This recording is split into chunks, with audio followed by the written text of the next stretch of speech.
maps and models introduce us to one of the wonders of the ancient world.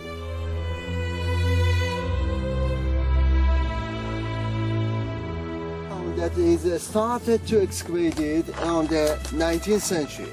We're coming back to the 1850 when an English guy coming here started to excavate it because they have read something about the traveler told about the Jewish people who live here. And we went to Hamadan, we saw the Esther and Mordechai, and the story of the Esther and Mordechai was, and Esther became the queen of everyone. So that ceremony is held here.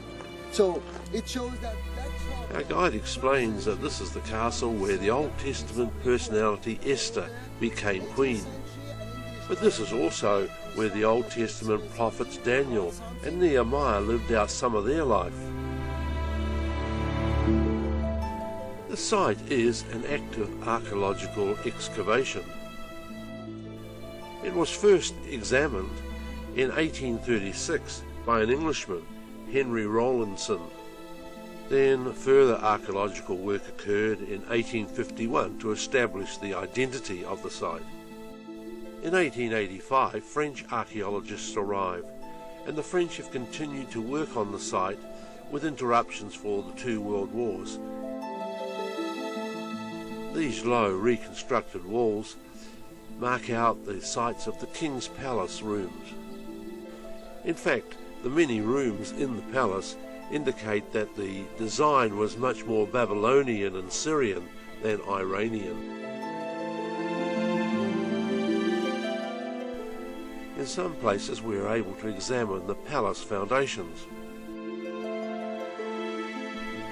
By the time King Darius and his successors had completed their buildings, the site must have looked very, very impressive. Darius left records that every nation in the empire contributed to the building. In a famous inscription, Darius describes how Egypt supplied silver and ebony, Lebanon sent cedar, and ivory came from India and Kush. And as the king's winter capital, it accumulated great wealth. When Alexander the Great captured the city in 330 BC, he found 40,000 talents of precious metal in the treasuries.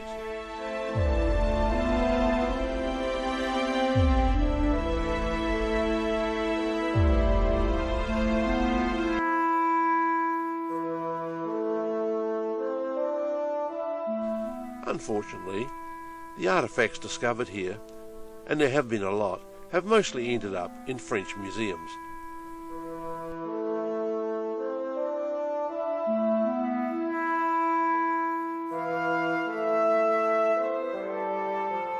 Each part of the palace had its particular uses.